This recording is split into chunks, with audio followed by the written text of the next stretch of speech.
जैया जनमुक्त होता तैया हता नकोय छटी तुम्हारी हव जगा. हां, तर हा 6वा हंसदेह आहे की नाही. कबीर साहेब म्हणतात की ज्या ज्यावेळेस तुम्ही नरदेहामध्ये होते, ज्या ज्यावेळेस तुम्ही सत्संगामध्ये आले, ज्या ज्यावेळेस तुम्ही ग्रंथ हातात घेतला, ज्या ज्यावेळेस तुम्ही अभ्यास केला, ज्या ज्यावेळेस पूजापाठ केली, आरती केली, सामुदायिक प्रार्थना केली, ज्या ज्यावेळेस संध्यापाठ केला, ज्या ज्या संतांच्या सज्जनांच्या ग्रंथांच्या सहवासामध्ये तुम्ही जगले, ज्या ज्या वेळेस, त्यावेळेस तुम्हाला बंधनात टाकणार कोणी नव्हतं. ग्रंथामध्ये एखादा समजा खोटा सिद्धांत आहे तोच तुम्ही घेतला पाहिजे याच्यासाठी तुमच्यावर काही जबरदस्ती होती का कोणाची? नाही, काही जबरदस्ती नाही.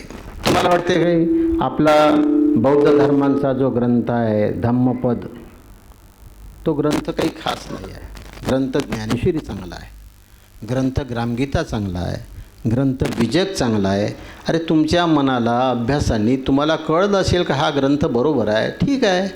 जो ग्रंथ बरोबर नाही तेचंच ऐका म्हणून कोणाचं बंधन आहे का? काही बंधन नाही.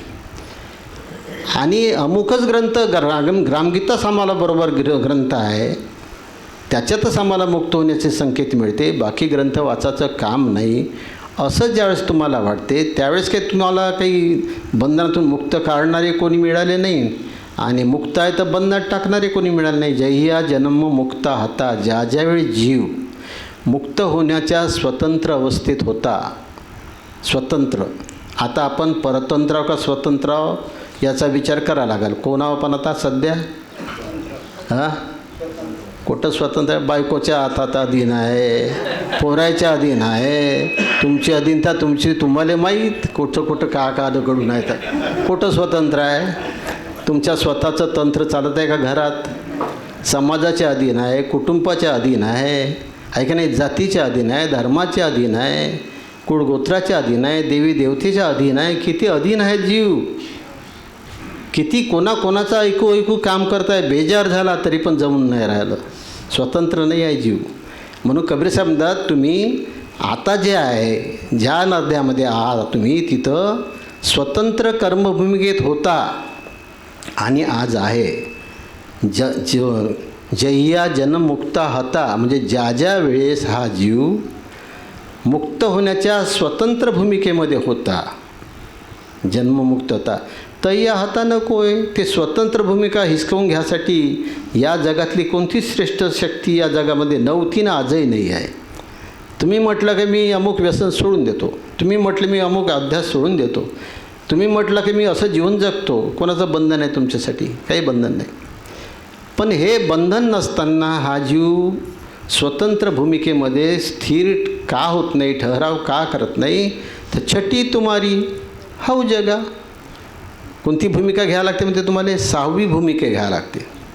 जर तुम्हाला स्वतंत्र जीवन जगायचं असेल तर 6वी भूमिका कोणती आहे? पारक भूमिका आहे की नाही. क्षिप्रा भूमिका, गतागत भूमिका, सौलिष्टता भूमिका, सुलीन भूमिका, अभाव भूमिका आणि 6वी पारक भूमिका. तर कबीर साहेब का म्हणतात छटी तुम्हारी हव जगा. 6वी भूमिका होय तुम्ही स्थिर व्हासाठी, स्वतंत्र व्हासाठी. पण तिथं हऊ जगा, हऊ म्हणजे अहंकार जागा झाला तुम्हाला. या 5ही देहाच्या भूमिकेचा अहंकार झाला. हंस देहामध्ये ठराव होत नाही. ज्यावेळेस मनुष्याला अहंकार होते त्यावेळेस क्षमा विनम्रता नाही राहत. ते तर काय ते मीपणा येते. मी आणि माझं हा भाव तिथं तयार होते. मी आणि माझं हा भाव तयार झाला का हंसदेहाचे जे रहनीचे लक्षण आहे त्यापासून आपण दूर होतो. हंसदेह सत्य विचारशील दया धीरज आहे ना, 5 तत्व हंसदेह आहे ना. सत्यशील धीरज विचारा, सत्यशील दया धीरज विचारा, 5 तत्व हंसा के सारा. सत्यशील दया धीरज विचारा, 5 तत्व 5 हंसा के सारा. हे 5 तत्व हंसाचे सारयुक्त तत्व आहे. त्यातलं पहिलं आहे सत्यतत्व. सत्यतत्वांच्या प्रकृत्या तुम्हाला पाठच आहेत, पाठांतरात आहेच. कोणत्या आहे? निर्णय निर्बिंद प्रकाश स्थिर क्षमा. सत्यतत्वांच्या सत्य ही को कहना, सत्य ही को गहना, सत्य ही में रहना, सत्यनिष्ठ होईये. आता सत्य मागं मी सांगितलं प्रकृती कशाला म्हणतात सांगितलं ना. आता हे घर आहे, घर जे आहे ते घर 5 वस्तूंनी तयार झालं. सिमेंट, पाणी, रेती आहे ना, विटा आणि पुन्हा काय लोहा लागल्या 5 वस्तू. या 5 प्रकृती आहे घरांच्या. 5 भागापैकी समजा लोहा आहे, सिमेंट आहे, रेती आहे, पण पाणीच नाही, होईल का भिंत तयार? पाणी आहे, लोहा आहे, सिमेंट आहे, पण रेतीच नाही, होईल का भिंत तयार? नाही. ही भिंत तयार करण्यासाठी 5 प्रकृतीचं काम आहे. त्या प्रकारे सत्य नावाचं जे तत्त्व आहे हंसदेहाचं, ते सत्य नावाचं तत्त्व अंगीकाराचं असेल तर या 5 प्रकृतीचं आचरण पाहिजे. याच्यातली एक प्रकृती जरी कमी असेल तर तुम्हाला सत्य धारण करता येत नाही. पहिली प्रकृती आहे निर्णय. निर्णय म्हणजे तुम्हाला समजते निर्णय का म्हणतो, कशाला म्हणतो आपण? छानबीन करणे, निर्णय नाही का. निर्णय तत्व. निर्णय म्हणजे निर्णय सत्या सत्य के साधन कहत विवेक, गही ताही कल्याण हो छूटे सब अविवेक. निर्णय धारण करण्यासाठी साधन कोणतं आहे? विवेक. निर्णय डोळ्यांनी घेता येत नाही. डोळ्याने दिसला घेता येते का? पाहे संगे सांगे जेवी अंतर महदंतर तेवी. आम्ही कीर्तनामध्ये अनेक उदाहरणं दिले. डोळ्यानं पाहिलेलं खरं होत नाही, कोणी सांगलेले खरं राहत नाही, ऐकलेले खरं राहत नाही, प्रत्यक्ष पाहिलेले खरं राहत नाही, प्रत्यक्ष जेवून म्हणजे सेवन केल्याने खरं राहत नाही. कारल्याची फोड गोड लागली जी, मी खाऊन पाहिली स्वतः. म्हटलं तुम्ही कारल्याची फोड गोड आहे, मी स्वतः खाऊन पाहिली. सिद्धांतात बसेल का? पण गोड लागली ना, कसं नाही सिद्धांतात बसत? का विलास? गोड काऊन लागली सांगा ना. गोड लागली त्याला काही साखर लावून असेल, काही असेल, कारण कारल्याचा गुणधर्म गोड नाहीच आहे, हा सिद्धांत आहे. कारल्याचा सिद्धांत काय? गोड नाही आहे. हां, त्याच्यासाठी गोड लागासाठी काहीतरी साधन वापरलं.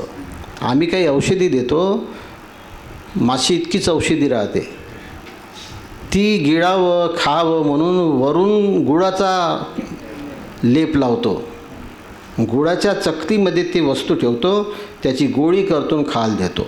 ती गोळी खाल्ल्यावर गोड लागते, खाऊन घेते. म्हणजे कडू वस्तू गोड लागावी म्हणून आम्ही तो पर्याय शोधला नाही का.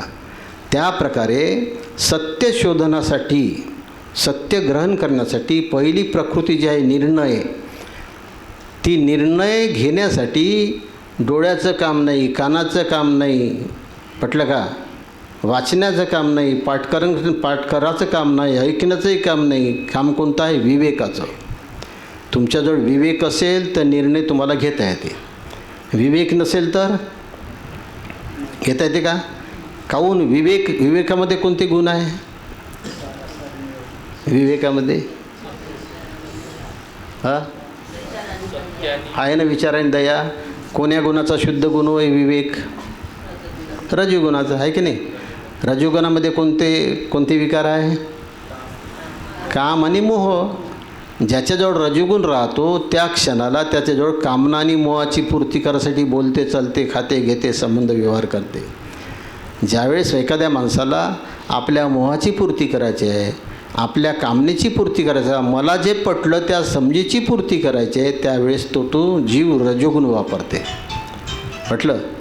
ज्यावेळेस कामना नष्ट करायची आहे, मोह नष्ट करायचा आहे, त्यावेळेस विचार आणि दया वापरते. दया वापरली का कामना नष्ट होते. पटलं? आणि विचार वापरले तर मोह काय नष्ट होते? मोह नष्ट होते. विचारांनी उपरती ते माणसाला. विचाराने काय ते? उपरती. उपरती आली का मोह खतम होते, मोह दूर जाते. पटलं? आणि विचार आले का कामना कमी होते. अविचारी माणसा कामनेच्या आहारी जाते. गरजा इच्छा ज्या बलवत्तर कोणाचे होते? अविचारी माणसाचे होते. नेहमी नेहमी विचार ठेवणारे जे माणसं आहे, प्रत्येक क्षणाला विचार करून बोलणारे, चालणारे, खाणारे, घेणारे माणसं आहे, याची प्रॅक्टिस करणारे माणसं आहे, त्या माणसाच्या अंतर्मध्ये कामना इच्छा बळावत नाही, हा संतांचा सिद्धांत आहे. कामना इच्छेवर मात करायची असेल तर नेहमी नेहमी नेहमी नेहमी विचार करा. म्हणून कबीर साहेब म्हणलं, सदा विचार करो तुम मोरे भाई, जेवलव देह बिखरीने. कुठपर्यंत विचार करायचा? कोणी काही म्हणते किती विचार कर म्हणता जी, आता झाली सीमा विचार करण्याची. अधिक किती विचार करा म्हणता ना तुम्ही. साहेब म्हणते, जेवलो देह बिखरी नाही जाई. जोपर्यंत देह तुमच्या अलग होत नाही तिथपर्यंत विचार करा. विचाराला सीमा नाही राहत. विचार करू करू थकले का? विचारालाच येऊनच बसते. थकले का? विचार करणारा मनुष्य थकत असेल तर तो विचारच नव्हे, तो स्वार्थाचा, मतलबाचा, पक्षपंथांचा, जातीभेदाचा विचार आहे, कल्याणाचा विचार नाही. कल्याणाचा विचार माणसाच्या मनामध्ये असला का तो विचारी मनुष्य थकतच नाही. शेवटच्या क्षणापर्यंत. आम्ही उदाहरण देतो ना द्रौपदीचं, धर्मराजाचं. नाही, द्रौपदीची अवहेलना झाली, धर्मराजा स्थिर होता, 5ही पांडव स्थिर होते. तिला वाटलं, अरे माझे 5 पती आहे, माझी अवहेलना होत आहे आणि 5ही शांतच आहे. का आहे पती वगैरे? शूर तर म्हणून घेते स्वतःला, पण ते शूरच होते. का सांगा म्हणते धर्मराजा, हेच तुमची शूरता? धर्मराजा, हो बेटा, हेच आमची स्थिरता. तू तुझ्या कर्माचं फळ भोगत आहे आणि शेवटच्या क्षणापर्यंत आम्हाला शांती घेऊन जायचं आहे. आता आम्हाला चीड आली, माझ्या पत्नीचं अवहेलना करते म्हणून चीड आली, आणि त्या चीडमध्ये समजा आम्ही जो पराक्रम करील, काही कार्य करेल, तर ते कार्य अधोगतीचं होईल. आम्हाला सद्गती घेऊन जायचं आहे. अरे पण मी तुमची पत्नी हो, पत्नी होय, पण कर्म करताना आम्हाला विचारलं का? तुनं कर्म करताना विचारलं नाही. तुझ्या कर्माचा भोग तू भोगते. इतकं निष्ठुर व्हावं लागते. सज्जनी कोमल, दुर्जनी निष्ठुर, तरीच उद्धार जगा माझी. सज्जन माणसामध्ये कोमल असलं पाहिजे, दुर्जन माणसामध्ये निष्ठुर झालं पाहिजे. आपलं उलटं आहे की नाही? नाही का? तर अशा प्रकारे तुका म्हणे, शूर व्हावे त्याने निघावे बाहेर या संसारांच्या. तर असो, तर आपला विचार आहे निर्णय. निर्णय तो मनुष्य घेऊ शकते की ज्याच्याजवळ विवेक आहे. विवेक त्याच्याजवळ आहे की ज्याच्याजवळ विचाराधिक दया आहे. नुसता विचार आहे दया नाही तरी विवेक नाही. नुसती दया आहे पण विचार नाही तरी विवेक नाही. विचाराचे अंग, विवेकाचे अंग 2 आहे. विवेक करण्यासाठी दोनही अंगाची मजबूती, दृढता करावी लागते. विचार सदा सदा विचार करो तुम मोरे भाई, जेवलव देह बिखरणी जाई. प्रत्येक क्षणाला विचार करा. जोपर्यंत शरीराचा संयोग जिथपर्यंत आहे, ज्या क्षणाला शरीराचा संयोग वियोग होईल, ज्या क्षणाला शरीरापासून तुम्ही दूर व्हाल, त्या क्षणापर्यंत तुम्हाला विचार करावा लागेल. कोणता विचार करायला लागेल? पारख में हम तुम एका, देहभावाते भिन्न अनेका. देहभाव आहे म्हणून स्त्री पुरुष आहे, देहभाव आहे म्हणून गुरु शिष्य आहे. ज्यावेळेस तुमच्याजवळ पारख दृष्टी येईल त्यावेळेस हा भाव नष्ट होईल. नाही स्त्रीशी काम, नाही पुरुषाशी काम, नाही गुरुशी काम, नाही शिष्याशी काम. कशाची काम आहे? स्वतःच्या अस्तित्वाशी काम आहे. फक्त स्वतः स्वरूप स्थिर शांत राहता यावं, हाच त्याचा भाव असतो. अशा प्रकारे निर्णय घ्यायची क्षमता ठेवण्याचं साधन आहे विवेक. विवेक नसेल तर निर्णय चुकीचा होते. राग आला आपल्याला, एकमेकाचा झगडा झाला, तर ते तर आपण निर्णय घेतो तर चुकीचा घेतो की नाही? तो नाही घेत का? काहून? झगड्यामध्ये विचार राहत नाही. विचारी माणसाला झगडा करता येत नाही, अविचारी माणसाला चूप बसता येत नाही. बसता येते का? अविचारी माणसाला म्हणा का मी झगडा करणारच नाही असं ठरवलं अविचारी माणसानं, होईल का शक्य? आणि विचारी माणसा मी आता आज मी बाईशी झगडा करतोस, विलाशी झगडा करतोस, करता येईल का? झगडा करायसाठी अविचार पाहिजे, विचार नाही जमत. विचार राहिल्यावर कसं झगडा होते? शक्यच नाही. करतो म्हणाल तरी होत नाही, आहे की नाही? आणि अविचार असेल तर शांत बसता येत नाही. म्हणून विवेक त्याच्याजवळ असतो जिथं विचार आणि दया आहे. विचारामध्ये प्रेमभाव राहते की नाही? दयेमध्ये माया राहते का? दयानं मायामध्ये अंतर आहे.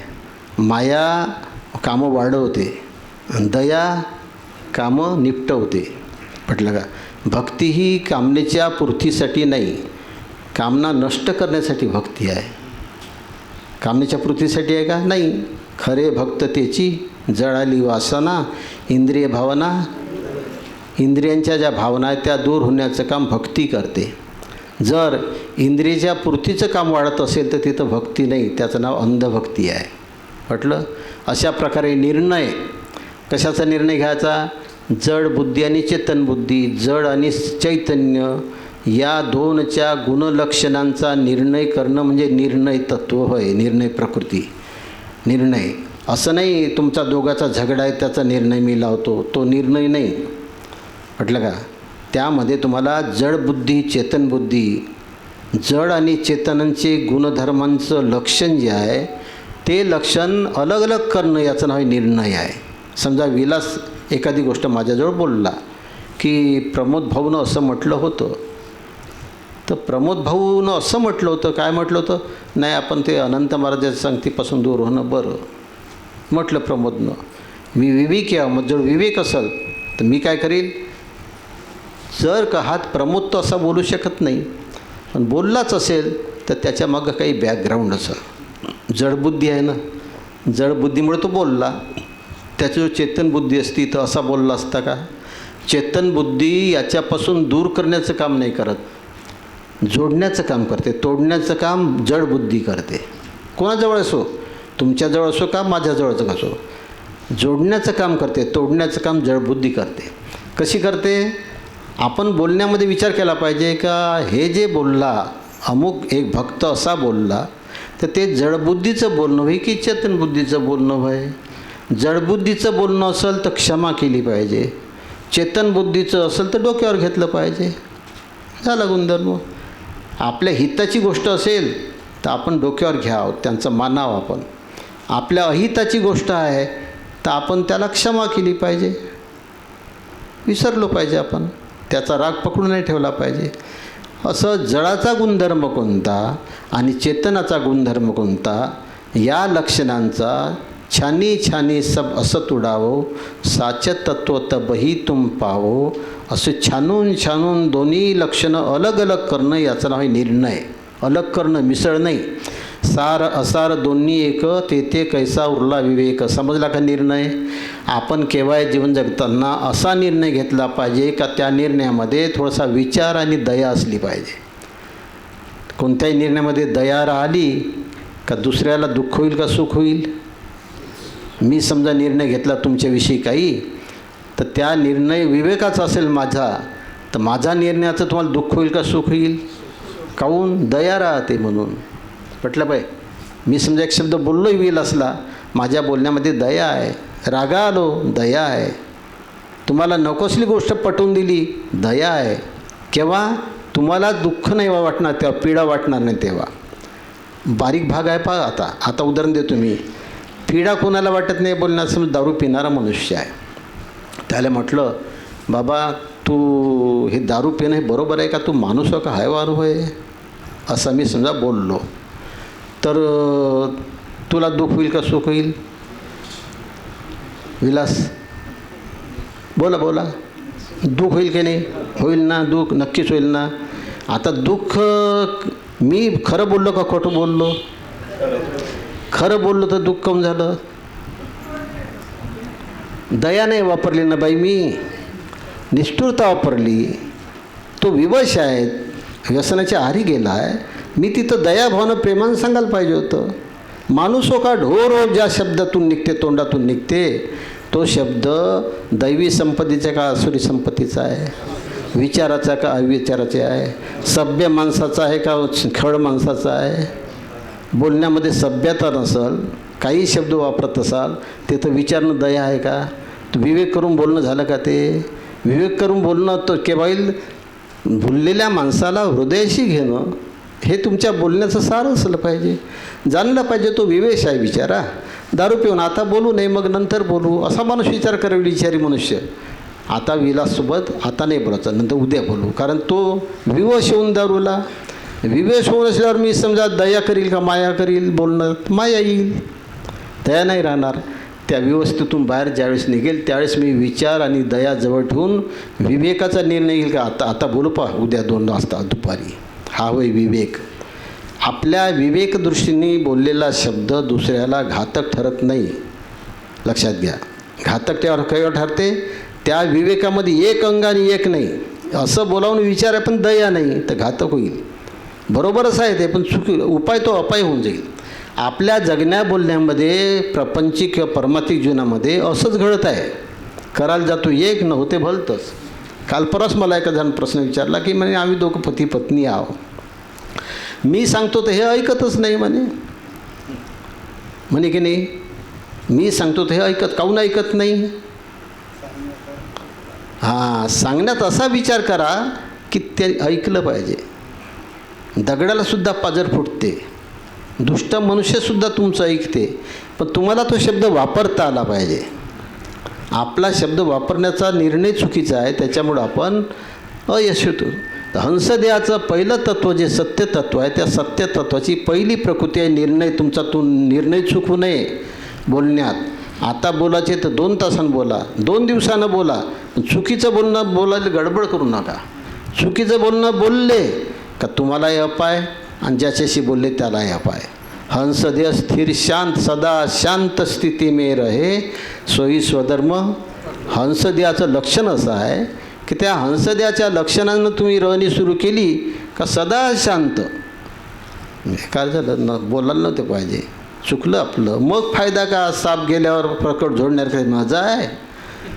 साप असल्यावर काय करायचं तर करा. मग कोणी मीच मारत होतो होता तेव्हा काहीच नाही केलं, चुपचाप मग मीच मारत होतो. तसं नाही. हंसदेह असं आहे की कर्मभूमिका नर्तन हंसभूमी ठहराव. या कर्मभूमिका नरदेहामध्ये ज्या आल्या त्याला मागं ठेवा आणि हंसभूमी ठहराव. हंसभूमिकेमध्ये ठहराव करा, मग स्थिती करा. तर पहिलं प्रकृती आहे निर्णय. समजला निर्णय? आपण जो निर्णय घेतो तो आपल्याला बरोबरच आहे असं वाटते, पण त्याच्यात चुका कशा आहे त्या शोधता येणं याचं नाव निर्णय आहे, नाही का? कारण बरोबर असलेली गोष्ट कोणालाच दुःख देत नाही, हा सिद्धांत लक्षात ठेवा. जेव्हा संबंधामध्ये एकापासून दुसऱ्याला दुःख होतोय त्यावेळेस कुठंतरी कोणाचं तरी चुकून आहे.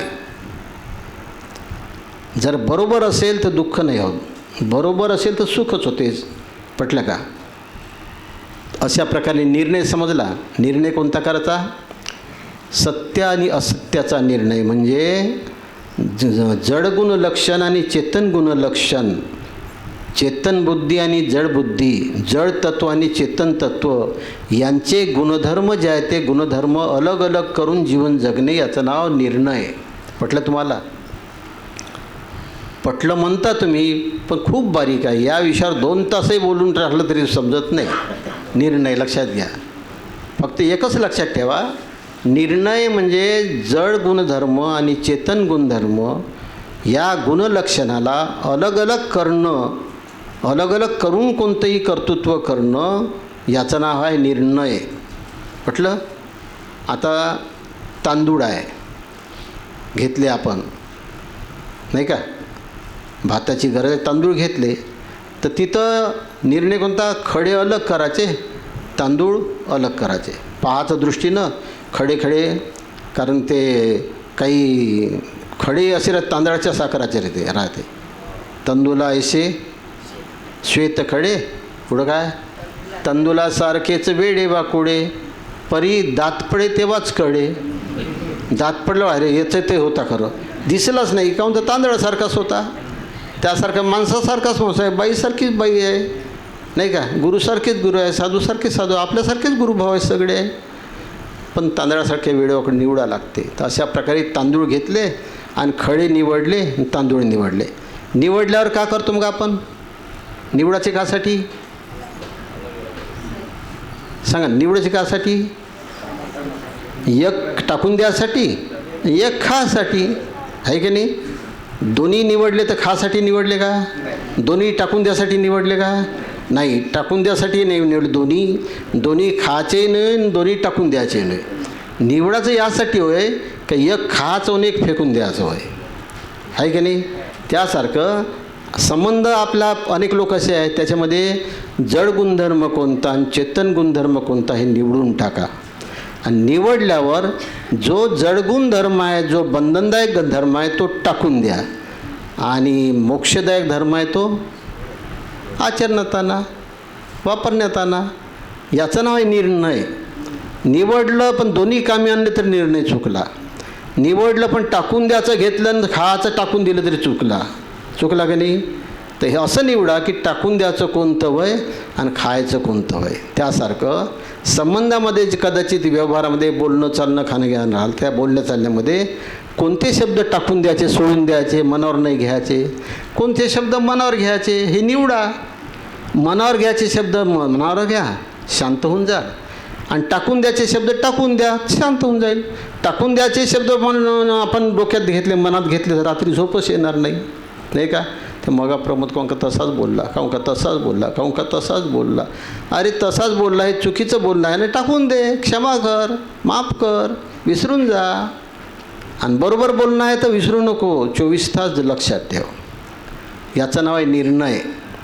म्हणजे जीवन जगत असताना जीवाचं कल्याण होणारा एखादं वचन आहे, एखादं कथन आहे, चिंतन आहे, पाठपठन आहे, तर आपल्या जीवाचं हित कशात होईल आणि हित कशात नाही याची निवडानिवड करणं, हित होणार आहे त्याचा स्वीकार करणं, हित होत नाही त्याचा त्याग करणं, याचं नाव आहे निर्णय. समजलं? निर्णय नक्की हां समजलं असेल तर ते वापरात आलं पाहिजे. नाही समजले आणि वर्तले त्याची भाग्य पुरुष झाले, या वेगळे जे उरले ते करंटे पुरुष. समजले आणि वर्तले दोन्ही पाहिजे प्रक्रिया. समजलं पण वर्तन नाही तरी गेलं वाया, वर्तन आहे पण समजलं नाही तरी वाया गेलं. नाही का? लाडू बनवत आहे बाई आमची सुनीता, पण कसे बनवायचे समजत नाही तरी वाया गेलं. समजते पण लाडू बनवणारे दुसऱ्याला सांगते तरी वाया गेलं. समजते त्यानं केलं तर बरोबर झालं. तर समजले आणि वर्तले त्याची भाग्य पुरुष झाले, या वेगळे जे उरले ते करंटे पुरुष. आता असे 25 प्रकृती आपल्याला समजून सांगायच्या आहे. यालेच किती वेळ झाला? थोडंसं चांगल्याच लक्षात ठेवा, इतकं सांगायचं काही काम नाही, तुम्ही हुशार लोक नाही का? तर निर्णय हे तुम्हाला समजलं की नाही? निर्णय समजला? असा निर्णय तत्वाचा निर्णयाची प्रकृती आहे सत्य तत्वाची. त्या सत्य तत्वाची निर्णय प्रकृती आपल्याजवळ 24 तास राहिली तर मनात शांत राहील का अशांत राहील? मन चित्त स्थिर राहील का अशांत राहील? लोक वैरी होईल का मित्र होईल का? नक्की. मग म्हणजे जर तुम्ही निर्णय बरोबर घेतला तर मनुष्य लोभात पडत नाही, मनुष्य पापकर्म करत नाही, मनुष्याजवळ दुरावा तयार होत नाही का? मन स्थिर शांत प्रेमभाव सद्भाव राहील, हसत राहील एकमेकाशी.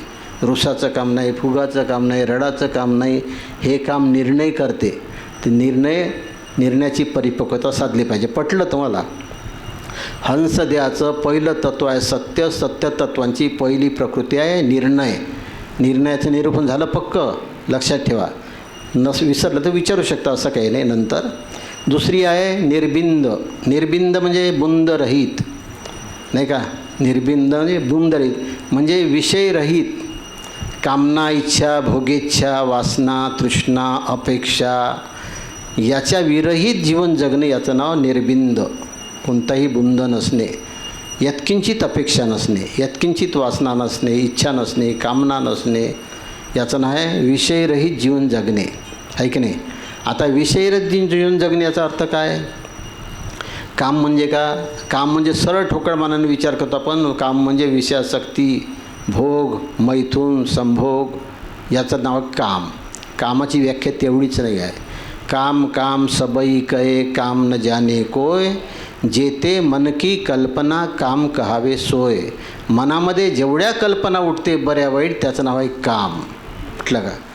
तर कल्पना तर भक्कमच उठते की नाही? काहून उठते कल्पना? केव्हा उठते कल्पना? केव्हा उठते? हां, ज्याच्या मनावरी असे ताबा, त्याचा नियम हाच असे गाभा. नियमबाह्य वर्तन करणारे, नियमबाह्य जीवन जगणाऱ्या माणसाचं मनामध्ये नाना प्रकारच्या कल्पना उठत राहते. कोणत्या मनामध्ये कल्पना उठत नाही? जो नियमबाह्य वर्तन करत नाही त्याच्या मनामध्ये नाही उठत, नाही का? नियम वर्तीय संत, गुरु आज्ञा प्रतिपालिये, नियम वर्तीय संत. नियमाचं वर्तन करणारे जे जीव आहेत त्याच्या मनामध्ये कोणतीही कल्पना उठत नाही. नियमबाह्य वर्तन करणाऱ्या जीवाजवळ नाना प्रकारच्या कल्पना उठते, बऱ्या वाईट. मग नियमबाह्य वर्तन म्हणजे का? आता उदाहरण घेऊ, आपल्याजवळ डोळे आहे. डोळे कासाठी आहे? पाहण्यासाठी आहे, नाही का? काय पाहण्यासाठी आहे? लोकांचे दरवाजे,